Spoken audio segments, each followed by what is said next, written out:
magnetic field is having an effect on Earth as we speak. These cars are being lifted in the air due to this magnetic field, and you and everything you know will be lifted in a moment. You hear a lot of people talking about the rapture, and you're trying to understand what are they talking about.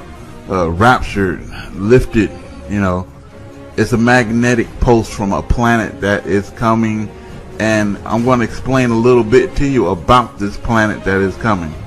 The government knows all about this planet. This planet been here since the days of Sodom and Gomorrah and the days of Noah, and each civilization was destroyed by this planet. This planet, it caused severe weather patterns, unprecedented, and when this planet comes close to our planet, it changes our planet to evil, because when God designed the universe, He designed this evil planet to come to the evil. Galatians 6:7. Do not be deceived. God is not mocked, for whatever one sows, he will also reap. If man becomes evil on this planet and makes this planet an evil planet, he shall also reap an evil planet. An evil planet is on its way. Psalm 7:16. The trouble they cause recoils on them. It comes down on you. Their violence comes down on their own heads. So this planet affects the minds. It is killing animals. Animals are dying off. The fish is dying off. It is disrupting the whole planet. Another small life lost on the vast Kazakh grasslands. Officials estimate that in the last 2 weeks as many as 12,000 Saiga antelope have died. No one can understand what's happened because we see dead animals concentrated in a certain area. The government is baffled.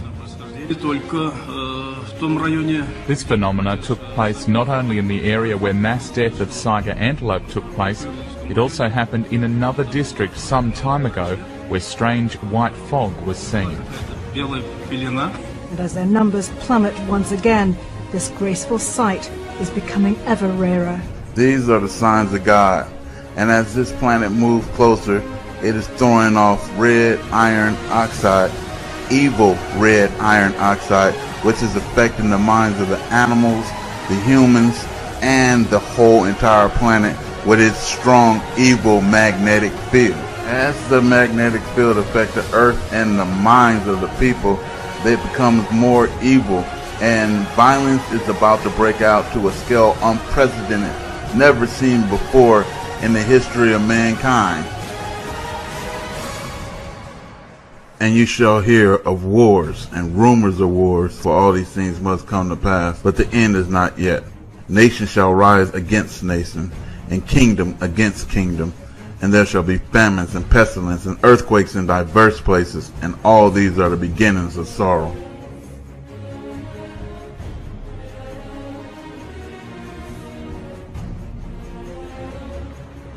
Coming at you live from Gilbert, Arizona, Southeast Phoenix. This is unedited footage of the sunset. Are you serious? Now, as this planet approaches our planet, it lets off iron oxide. It has a meteor tail 3 million miles long. And this meteor tail, every time this planet turns and swerves and goes around something, it spreads out like wings. And those wings will be a sign of the return of Christ. It will be a sign. And I just said it, what it's going to be, a sign. Those wings are going to spread out, and it's going to have a long tail, and it's going to look like Jesus Christ on the cross.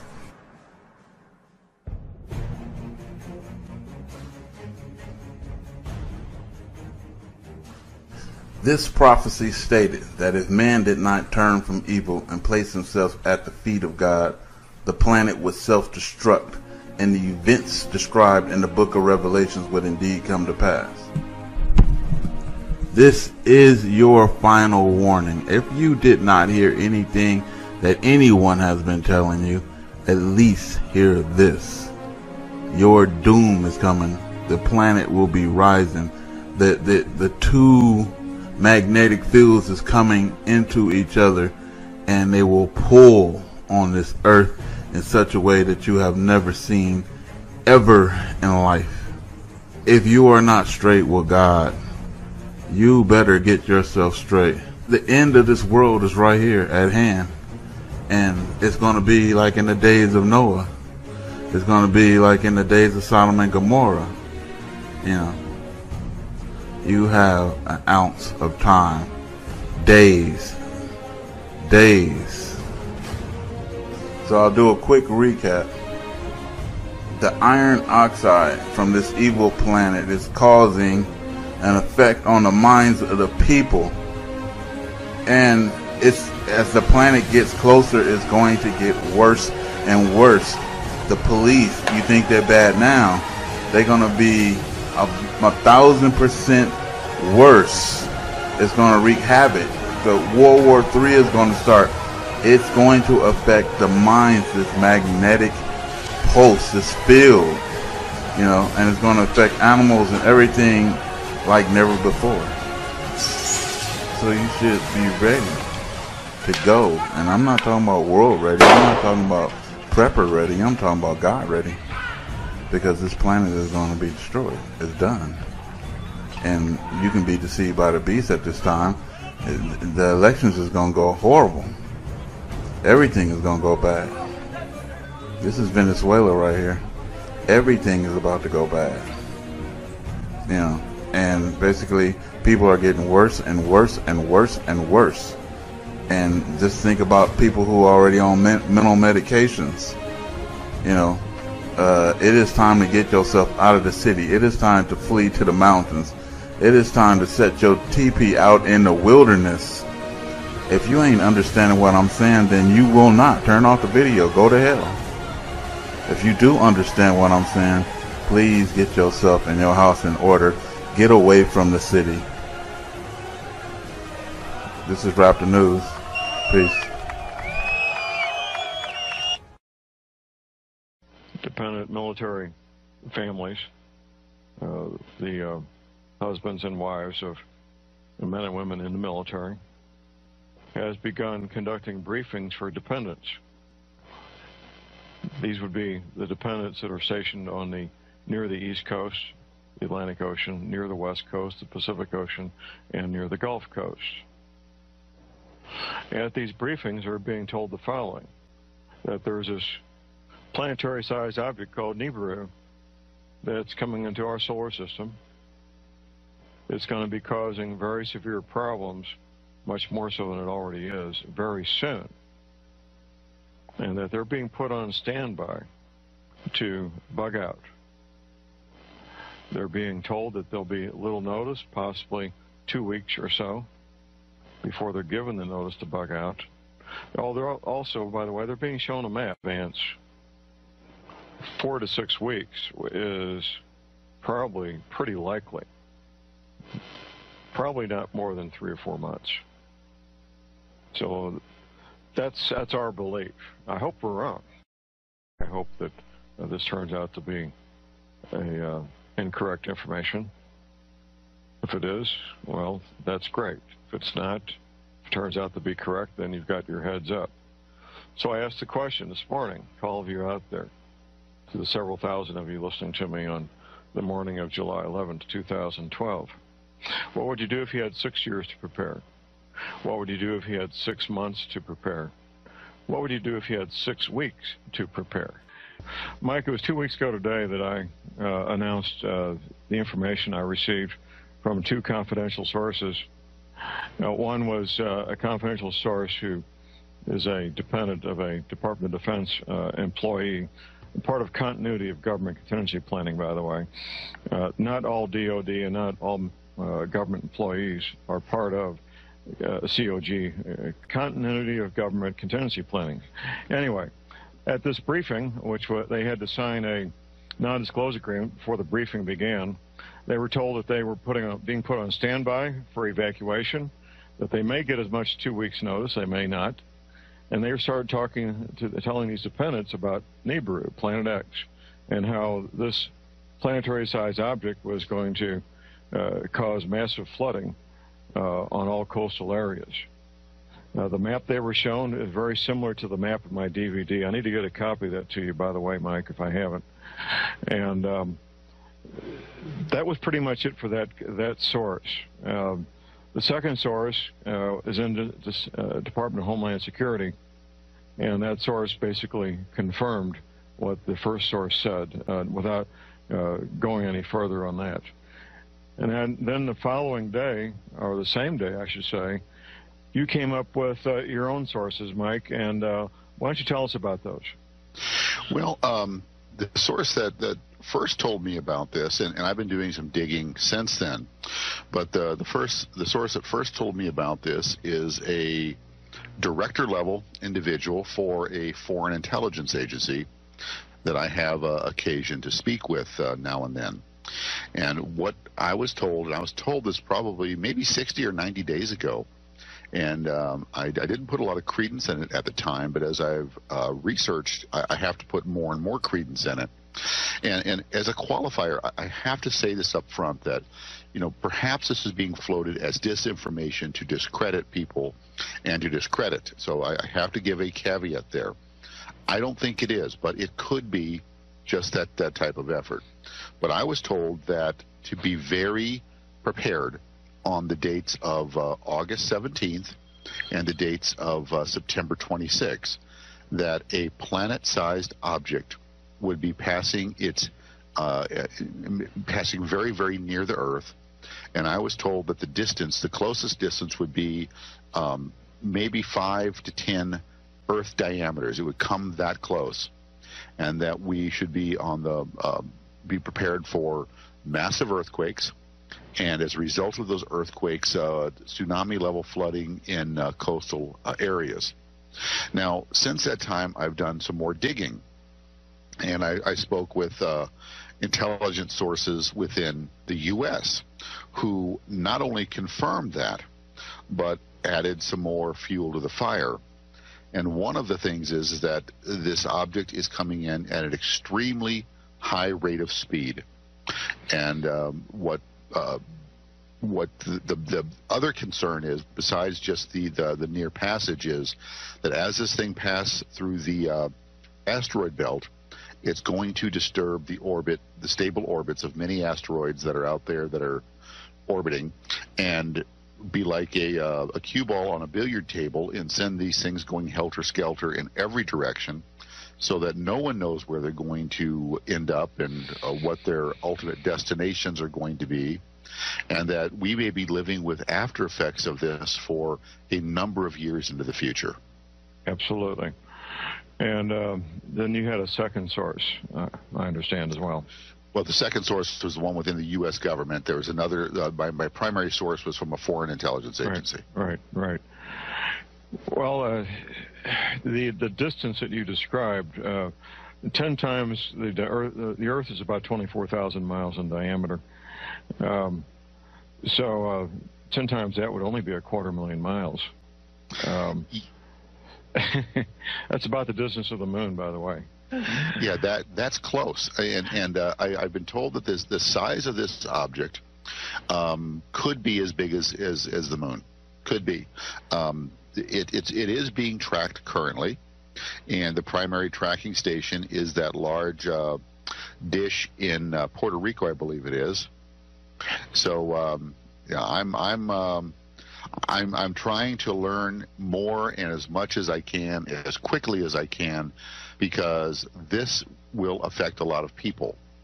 Now, I also have to tell you, I have been told point blank information that I can't share, because I was told if I go on the air with this, that my truck's going to blow up with me in it. And okay.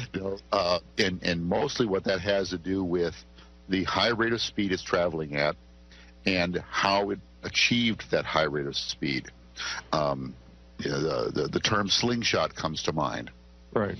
So, well, when this thing comes into our solar system, Mike, it comes up. It's coming from the south, by the way, and as it gets deeper into our solar system, approaching our sun, it picks up speed, does a loop-to-loop around the speed, around the sun, excuse me, where it slows down and then starts picking up speed as it goes back out. Now, the size you're describing is not the size I've been hearing forever for the 10th planet. This sounds like something far smaller. Our moon is a fairly small rock compared to the size of Planet X or Nibiru. So I'm a bit confused on that. I have been told also that Nibiru, or the 10th planet, has a debris field about 250,000 miles wide, which would put us well within the debris field if it's coming that close.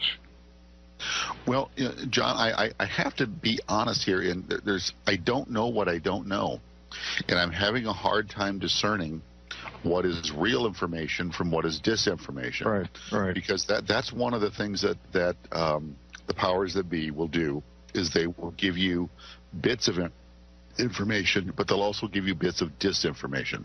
Right. And so it's up to us to use our own discernment to try to determine, hey, what's real and what's bunk.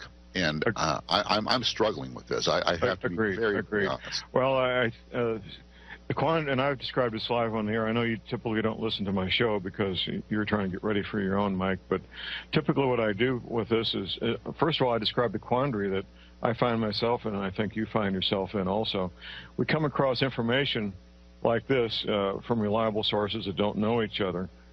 If it's true and we don't report it, then we could be directly responsible for a lot of lives being lost. If it's not true and we report it, well, then we get some egg on our face and life goes on. What I'm doing, Mike, is encouraging people to look at these dates as a opportunity for a training opportunity for us to evaluate our prudent preparedness, develop a plan A, a plan B, maybe even a plan C, to be able to evacuate if we live on a coastal area and be able to have a safe haven to go to. The dates of August 17th and September 26th may or may not be the accurate dates on one hand. On the other, the scientists I work with, and I work with a number of scientists, they're all in agreement that, yes, this thing's coming. And when it does come, it's going to cause massive flooding in all coastal areas. As you probably know, Mike, I've debriefed about 24 Navy veterans who were at the classified briefings, telling them that during their lifetimes this coastal flooding would occur. So I agree with you. It's a quandary. It's something that we need to encourage people to do their own research, to achieve their own level of discernment, and make decisions based on the knowledge that they gain. Well, John, if worse comes to worse, it may be a good time to take the family on a camping trip and just be away from any large urban areas at all, because if something of this magnitude occurs, there's going to be mass panic. And when that happens, your freeways are going to be like parking lots, and you're not going to be able to get away. You're going to be stuck where you are. Temperatures are going to flare. People are going to become desperate. And it might not be a bad time to take advantage of a national park somewhere. Take the family out camping. Be prepared. Take as much stuff as you can.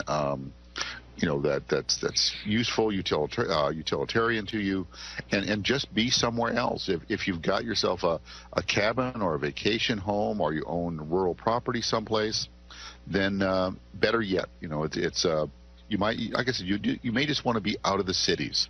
Well, and you're right. Turn it into an enjoyable occasion, like you said, a training exercise, if you will, so that you at least minimize the risk and you don't get yourself caught up in a massive urban situation, where you're sitting on a freeway and you can't move because it's bumper to bumper, and the cars around you are running out of gas because they've been sitting there for 10 hours idling. Right. Well, I've talked occasionally, I did recently, about the aerial photograph of Houston, Texas, when people were trying to evacuate when that hurricane was headed that way. I counted the lanes up that weren't moving all in one direction. I think it was 12 or 14 lanes, interstate highway and outer roads. It was amazing, an amazing, very scary photograph. Mike, we got a caller here. James from Fort Worth. Good morning, James. Hey, guys. How y'all doing? Good. I was wondering, is there anything to be looking for through other organizations, maybe the Navy around their naval bases in Norfolk and so other places, like just a sign that they're like moving everything out, you know, getting it away from the shores? I was wondering if there's anything along those lines that maybe we could look for to give us a little bit of a heads up. James, the Office of Naval Intelligence, ONI, have been evacuating their people from coastal areas for a while. The CIA and National Security Agency began in 2005 to evacuate their people to Denver. So there's not much you're going to see, because all the people who are part of continuity of government, the majority of them anyway, have already left the coastal areas. Yeah, well, I've got a sister over there, and she's in North Carolina, and so I was just wanting to, because I've been watching. East or west? Is your sister east or west of the Blue Ridge Parkway? She's east, and well, the U.S. Navy, James, the U.S. Navy, not John Moore. The U.S. Navy says the East Coast will take damage up to the Blue Ridge Parkway, which is 100 miles from the ocean. Yeah. She's literally right on the beach. She's got beachfront. Oh, there you go. Yeah. So I wanted to get some information to her because this subject piqued my interest years ago, and I've been really keeping up with it. And thanks to you, I've learned a whole lot. So okay. Thanks to both of you and Mike. Okay, James. Thank you, sir. All right. Bye-bye. Mike, we got another caller here. Dennis in Michigan. Good morning, Dennis. Good morning, John and Mike. I noticed I have a comment and another comment after that. I noticed that the dates between August 17th and September 26th is exactly 40 days and 40 nights. 40 nights. 40 nights. 40 nights.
Okay, but let's get down to the nuts and bolts.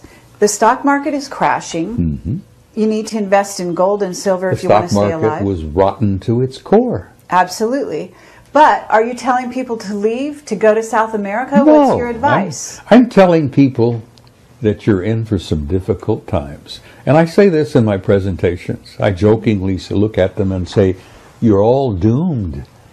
There's not a one of you that's going to be around 100 years from now. You're doomed. So to hell with it.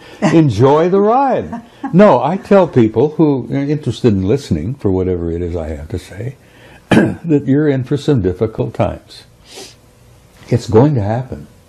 There is no way to avoid it. We cannot go on as we were, because some of our systems were rotten to the core, and our banking system, the insurance programs, all of that, stock market, Wall Street, those guys were absolutely rotten. The housing industry? The housing industry. That was bound to fail. You talk about a bubble? It was bound to fail. It had to fail. Well, I'm glad it failed. Hope to hell that they learned something from it. No.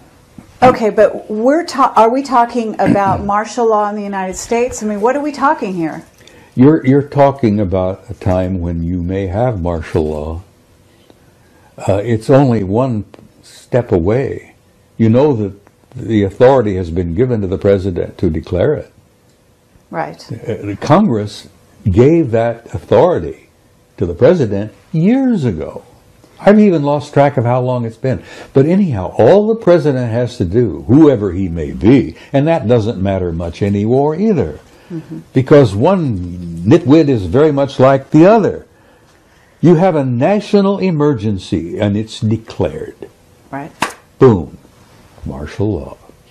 You declare a national emergency, which has not been declared yet, Right. but we're right on the edge of it, Right. and you're going to have martial law. Okay, and but you're we going- don't have an election, right? Well, you're thinking about an October surprise. I have no idea. I'm asking you. Well, I don't know about that. I'm not sure it'll happen in October. I suspect it may occur within the next year. But I don't know. I haven't had any dreams. My dreams have been pretty fascinating recently, but none of them have been terribly troubling. And I know this is all happening. It's going to take place. It's inevitable. It's been orchestrated. The Illuminati do exist. They are in power. They've been in power for years. They've been demonstrating that power ever since 1913, when they created the hell is it, this banking system? The Federal Reserve. Federal Reserve, yeah, which is a private corporation.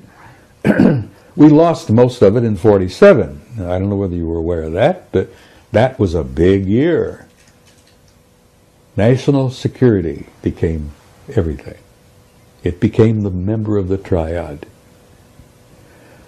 47, we declared, we made the National Security Agency. We formed a pact with the Brits, the Australians, the Canadians, and New Zealanders. The Evacuation Pact, which most people don't even know exists. The Evacuation crowd, all of us, Britain, US, Canada, New Zealand, Australia, are all like this. Whoever's in the White House and who's ever at Buckingham Palace, it don't matter. All right. The power behind the scenes has been running this damn thing since 1947. And Ike saw it, scared the hell out of him. He met the Anunnaki, that scared the hell out of him. So they're pulling our strings now like they always have. Okay. So what's your solution? What would you tell people? I mean, in facing the future, in trying to reinvent the future, certainly Marsha's working with people to become enlightened, to She's doing apply. a tremendous amount of work to help people make this transition. Carrie, we're not just going through a transition, we're going through a transcendent transformation, literally. A transcendent transformation. We're going to come out of this thing when it's all over with, totally different species. We're not going to be the same people we were in the past. And that's good. And it's going to hurt, and it's going to be painful. And I tell people, and I've said this repeatedly, don't get too uptight about it. You've been through hell before, you're going to through a bit of it again. But once it's over, once you've made that transition, we're going to have, hopefully, a new world, a new future, a new beginning. And I think that's the end of the great year that we're going through. We're going through the end of a 26,000-year cycle. And I tell you, 2012 don't matter. First of all, Christ was born 7 years before. And this is a fact. And if you don't believe me, get Sir Lawrence Gardner, who's probably one of the best historians we've got working today. Lawrence Gardner's got the facts. Jesus was born in 7 BC on the 1st of March. Now, if you want to count from his birth, like we supposedly have been doing, add 7 years to 2008. You end up with 2015. That's pretty close to what so you're saying we're actually in the year 2015 now? No, we're in the year 2015 right now. Right. So Yes. that means that Nibiru, when you say it's coming in 2020, is actually due in about 5 years. Probably. So we're looking at 2013 by our calendar. Well, no later than 2017. I'll throw 2017 out, Okay. and you can take that to the bank. 2017. Now that, you know, that'll give or take a year or two, because the celestial mechanics, they haven't really worked it all out yet. We've got computers you wouldn't believe, but they're still trying to feed in some of the data. So is one of the remote viewers, you're in touch with Ingo Swann? I haven't been in touch with Ingo for some time, but Carrie, I've been doing some remote viewing. Right. I've even had a couple of out-of-body experiences. Mm-hmm. I've been doing a lot of meditating. When you step into that world, there is no time. Mm-hmm. And you can talk to anybody, everywhere, all at once. Mm-hmm. And now, that sounds silly to anyone who doesn't understand what I'm trying to say. Mm-hmm. When you step into that realm of timelessness, and you remote view, and you step out of your body, and you go into altered states, and you meditate, you're in a timeless, infinite reality that people communicate. You'd be shocked and amazed at the wealth of information that's out there just to tap into. The old ones used to talk about the Akashic record. Mm-hmm. It's real. It's real. Yes. And it isn't just about the past, because, Carrie, there is no past. Nor is there a future. There's only an eternal now. And a physicist sitting here in this room would say balderdash, because they wouldn't grasp for a minute what I'm trying to talk about. But old Ingo would. Yeah, absolutely. Well, I've been some of those places myself that you're talking about. I knew it, you see. And so I have to say you're absolutely right. And it's incredible pleasure for us to hear this from yourself. And I would like to, at this time, just open the floor and say, is there anything that we haven't covered here that you would like to talk about? And then, of course, we would also like to invite Bill to ask you some questions. We've danced around on a whole bunch of things for the last hour. I enjoy it. I enjoy chatting with you two guys. You're pleasant people. Mm-hmm. As I say, I'm an old codger, and you plug me in and turn me loose. There's no telling where I may end up. I've been around 79 years this trip. I've made a dozen or two previous trips, which amazingly I remember quite a bit about. When you start going into that timeless realm, you step into that infinite, which we're all part of.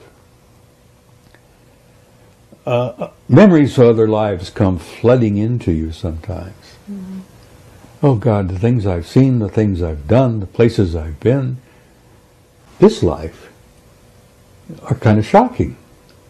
The things I've done, the places I've been, and the lives I've lived before are beyond belief.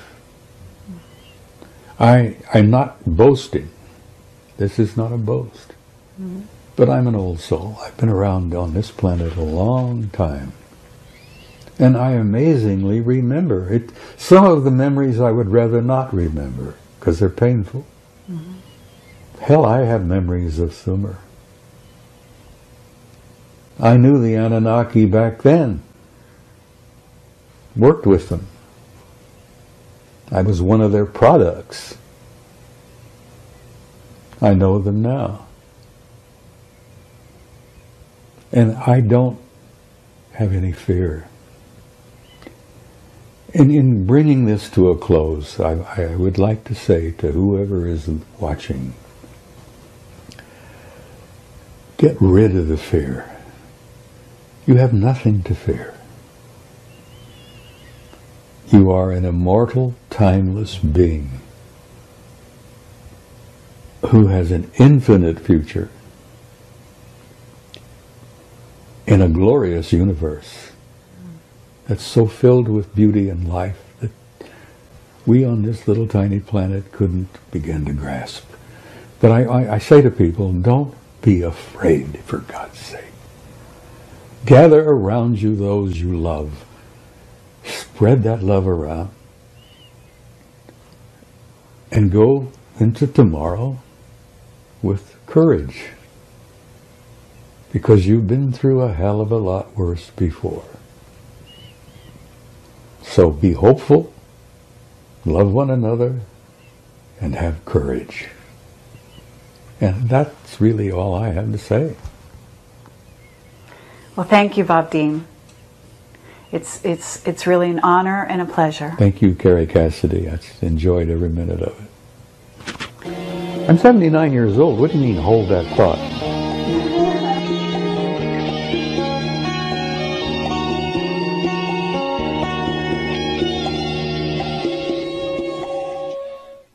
Now, they broke down about an hour ago, but they're back up and running again. And you can see that huge reflection, can't you? That. Now, the thing is, though, when I checked the NASA cams earlier on to bring these pieces of footage up, I noticed that they were crashing all the time. They wouldn't let me produce this pink, this red haze up there in the inner solar system that's reflected on the space station. You can see this clearly, and also the Earth. So the other side of the world are catching this, picking up those huge pink reflections. The red reflections all the time as well, because we've got that brown dwarf star out there, Nibiru as well. These huge planets, these celestial bodies, are very close to our Earth now. We're picking up these other reflections behind those chemtrails. The chemicals you can see in the sky there, in the Earth sky, is not our natural clouds. They're chemtrails. Now I was getting the blue screen all the time. They keep turning it off all the time now. Here's the earlier footage on the NASA cam. I mean, look at all these chemtrails. You can see, can't you? It's just cracking up as the sun's burning twice as much, and you've got that huge reflection there as well. These red reflections are coming from all sides now. We're seeing this now. It's very important because this system is very close. I'm going to go and try the skyline cams, because I've tried other cams this morning. They broke down as well. They've crashed. A lot of the internet Ustream cams and beach cams around the world at the moment have crashed. So I'll go back to them later on tonight, but I'm going to try the skyline cams and see what we can find there as well. Because, I mean, look at the amount of trash that they're putting up in the skies. I mean, it's all breaking up now because the sun is just completely erratic. We're being bombarded by these solar flares every day now. This is a Tamariglio cam in Italy. I mean, again, you can see it's so evident what they've been doing early morning in them skies, spraying up there as well. Now what I'm going to do is I'm going to put it on a time lapse so you can see what they've done in early hours of the morning through to this time now. I want you to see this piece of footage, okay? So the top left hand corner with the sunrise, you see three objects, three large celestial objects. Watch this. You can see them now on the screen, and as the sun rises, you can see them running across and disappear. 1, 2, 3. Did you see that? Let's run through the cam again and you can see this. As the sun rises, watch on the screen. You can see those huge reflections. Okay, watch this go past. 1, 2, 3 on the screen, disappears. Let me go through that again for you. Okay, we're going to go through it one more time. Can you see this? Watch this. There they are. There's the object, the sun, and then it just goes and disappears. Gone. Just one more time for you. You can see this, can't you? Watch this. There's a huge reflection there in the center of the screen. Can you see that? And then it disappears. This is a Barcelona cam on a time-lapse. Look at the chemtrails that have been thrown towards the celestial body, the sun, as the sun's rising through the sky. And you'll see a black chemtrail as well on the screen. And look at all the trash and people going to the beach and enjoying their holidays as they're spraying, the military is spraying their skies. How wonderful they are. I mean, watch this. See that black chemtrail then? I mean, all the haze and the poisons that are being put towards our sun because we have that brown dwarf star Nemesis that's with it now, heading towards us. We're next. It's just a matter of time. I don't know the time and day, but I just know that this is real situation, and this is what they're doing. They're hiding that we can't look up at the skies. They want to cover it all the time. Look at the red haze now. This is the opposite side on the other Barcelona cam. You can see again those black chemtrails and the horizon. You can see that they're firing those chems towards the sun. And look at the haze already. I mean, it's a beautiful part of Europe, Spain, and it's all being trashed. It's all being poisoned up there, isn't it? I mean, the land is just dim, and we have got them objects up there. There's no doubt in it. This is what they're doing. This is why they are spraying them skies. It's because the sun is being agitated by its companion star, Nemesis.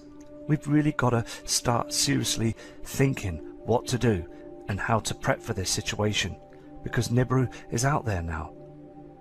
It's very close to our Earth now, and they keep pumping our skies all the time to hide the evidence, to hide the truth. Here's another object that comes up on the screen to the right hand side. You'll see this. It goes downwards. It flashes and goes downwards. You'll see this.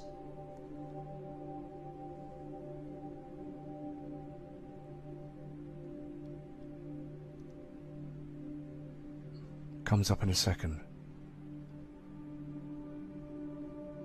To the right side, flashes. There you go, and it's going downwards. Can't be the sun. The sun comes up from the left hand side. Something else up there. Just crazy, isn't it? Let's have a look at it again. You can see this on the right hand side. It comes up. And then it goes downwards. Watch this. See the redness? It goes down. Something else is out there. It's not that simulator and that white hot looking sun, is it? It's very red. And this is also, it's called the Solvay cam, and this is in Italy. And the timestamp there would be 11:25. And as you can well see, those chemtrails. And also the dimness of the land, you can see this on the sand reflection. And those poor people out there that are just enjoying their day, they don't realise what's going on. They need to be open to this whole situation, because they're breathing it all in. Everybody is breathing chemtrails. All over the world now, we're all seeing this, aren't we? Let's do a time lapse on this video for you. Can you see how the natural clouds are being burnt away? There are natural clouds that we had seen in the past, in the 80s and 90s and early 2000s. They're just being burnt away now as the sun's burning twice as much. And those chemtrails are there to try and protect us, but they're just trying to cool the Earth's atmosphere down. So we're seeing the evidence all the time, aren't we? So again, I urge everybody to prepare for this event. We're seeing the evidence all around us. They are spraying our skies all the time to hide what's going on up there in space. There's a lot of chaotic space weather happening right now. A lot of trash, a lot of asteroids, meteorites, comets, everything is being thrown about out there now in space. It's a death zone. We can't keep burying our heads in the sand. We can't be the ones sat on the fence with this. We need to stand up, and we need to be awake to the whole situation now. Because again, the powers to be, they will not disclose this to the massive public. They don't want mass panic. At any point in time, in the next minute or second or day, we don't know exactly when, nor do they. The military, NASA haven't got a clue. But one of those huge CMEs, mass injection, could head to our Earth and cut right down, finish with the power grid. It could blow the power grid and cause huge problems to us. We will have no electricity, no power to run our fridges and our cookers, and we need to really prepare for this. Prepping is very important, because today, this morning, in the UK, Northern Hemisphere, the sun is just beating white hot. But again, on the land, it's very dark. Very, very strange. things are flashing up there. I mean, the sun does flash. It's been flashing for months. These blasts are just, it's a furnace up there, it really is. And they are still hiding it from the members of the public. They don't want people to know. The opportunity that we only get is the Soho cam, the live cam, where they put the disc in front of the sun. They won't turn the cameras around on the International Space Station. This is what they need to do. They need to turn them around so we can see those heavenly bodies in front of the sun, and that'll be it. We can then just start preparing for this. I'm gonna do another video later on today. I've got things to sort out. I apologise for this video being short, but I'll be back again later on, and respect to all of you. But it's so important that we stick together and be strong as a community. So take care, and I'll be back again shortly from Matt Rogers. Oh my God.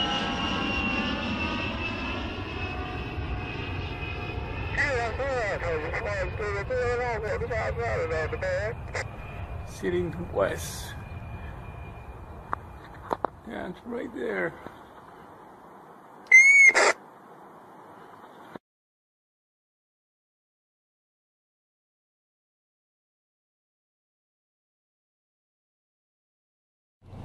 Hi, this is Evacuation.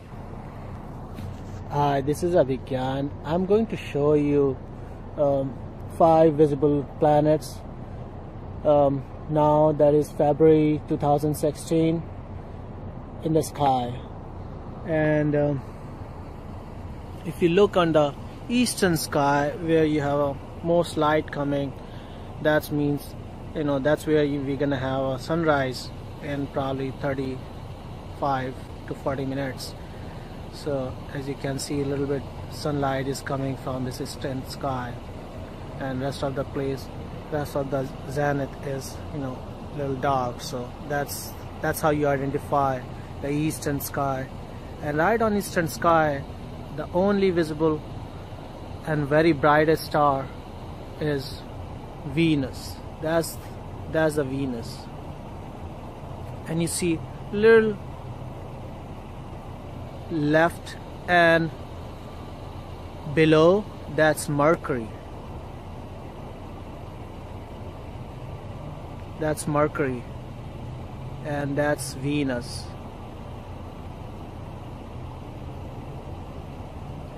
And if you see little right,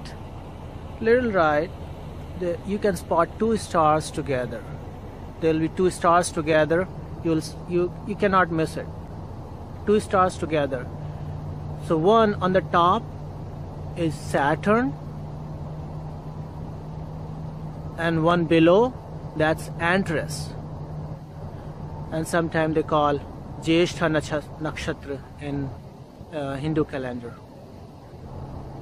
And then you'll go a little right on it from here, little right on a little above, there's one very little orange star, that's Mars.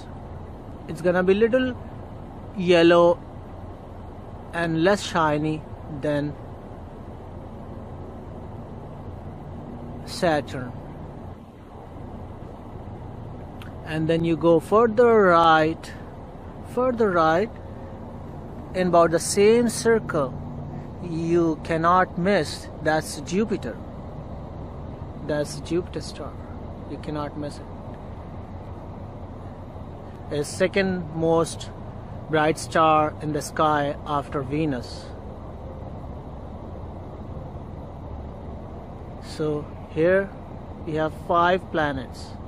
That's about 6:30 a.m. on February 8th today in Jacksonville, Florida. So this is one, which is Jupiter, and here that's Mars, Then we have 2 here. And then this is our Venus. Thanks for watching.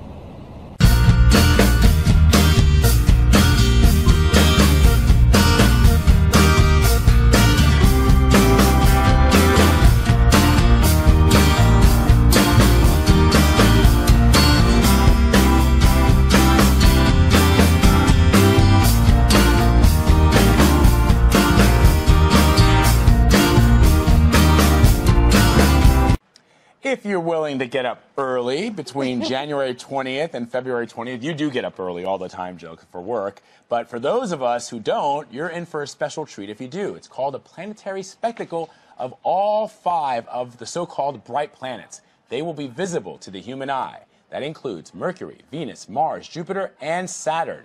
You'll also be able to see the stars Picurus and Antares. So joining us now to talk about the Parade of Planets is Dr. Derek Pitts, Planetarium Director for the Franklin Institute of Technology. Thank you so much for joining us. So when is this happening? When will we be able to see all 5 of these planets simultaneously? You'll be able to watch these 5 planets in the morning in the pre-dawn sky around 6:15 to about 6:40 or so. For the next month, you'll have this great opportunity in which you can go outside on a day when the sky is clear and catch view of these planets. No binoculars necessary. Look over to the eastern sky and around to the south, and through that sort of panoramic view, you'll be able to catch all 5 of these planets. And so the question, I think, for a lot of people who don't know a whole lot about astronomy is that you go up to the roof of your house or your apartment here in New York City and you look up in the sky and you see tons of stars. What are the biggest, I mean, clearly the brightness will be some signifier, but I think a lot of people sometimes go up there and they look around and they go, I can't tell what's what. Well, Vlad, I have a special trick for that. It's really, really simple. And it goes like this. Stars twinkle, but planets don't. So if you're looking toward that portion of the sky, eastern, southeastern, around to the south, you will be able to tell the difference between the stars and the planets because the planets don't twinkle. Also, the brightest objects you'll see in the morning sky will be the planets, especially Venus. Venus is the one that's really bright, clear white, down lower to the horizon, a little bit further over toward the east. And that one will stand out brilliantly. You can't miss it. So that'll be your first clue as to what the planets look like, bright but no twinkle. So how often does something like this happen? Well, it actually happens every decade or so. The last time this occurred was in 2005. There will be some continued planet gathering going forward over the next several years. So you'll be able to see something similar to this again next year, but the planets won't be up as high in the sky, so it'll be more difficult to see some of the other ones. This time around, we have Venus down low on the eastern side. A little bit higher, we have the planet Saturn. A little bit higher up in the sky around toward the south, we have the planet Mars. And then right up at the top in the south, we have the planet Jupiter. And all 4 of these are really easy to see. Now, Mercury is the 5th planet that's coming onto the scene later this month and early next month. And you know, you can add one other thing to this that will help make all the viewing spectacular. And that is right at the last week of this month, early next month, we'll have the last phases and a thin crescent moon sliding past each of the planets as the moon makes its way around to its beginning of its phasing again. Derek, will we be able to see, if we're looking up at Saturn, will we be able to see the rings even faintly, or will that be just too much of a stretch? Yeah, that's a great question, Vlad, because that's really the hallmark of that planet are the rings, and of course of Jupiter, its main bright moons are the hallmark for that planet. Now, these planets are all visible naked eye. You can see it without any problem at all. You don't need binoculars. But if you add binoculars, you'll be able to pick up the 4 large moons of Jupiter without any difficulty. They'll look like little tiny stars arranged in a line around the planet. But if you have a small telescope, and you remember that gift you got for the holiday season, Vlad? Somebody gave you a telescope and you haven't taken it out to use it yet? It's off in a closet someplace. Well, you probably used it. I probably, yeah. You're going to get that out, and you're going to use that to take a look at Saturn, because you will be able to see the rings of Saturn with very, very low power in any kind of telescope. It doesn't have to be a big telescope. A small telescope will work out just fine. And even if you have something like a bird spotting scope hanging around that you use for birding, that will work to show you the rings of Saturn as well. But Dr. Pitts, you're saying for somebody like me, who tends to miss all this stuff and never knows what to look at. Well, I always thought you had your head in your clouds, Jill. It's quite true. So someone like me will be able to enjoy this as well. Well, I'm going to make it even easier for you, Jill. Here's what we're going to do. Is if you start at 6:15, the sky is still dark enough that the planets are there among the stars. But as we get closer to sunrise, say around 6:30 or 6:40 in the morning, what's happening is that the stars have now all faded away because the skies become too bright. But the planets will still be there. So if you wait just a little bit later, between 6:30 and 6:45, what will happen is the stars will fade and the planets will stand out on their own. And then that way, just for you, Jill, you'll be able to identify them in that line from Venus all the way up to Jupiter. All right, well, I'll be watching. Yeah, Great. It's going to be cool. We're going to be up there, definitely. Okay, good. Thank you so much, Derek. Sure. As usual, we appreciate the discussion. Thank you. All right.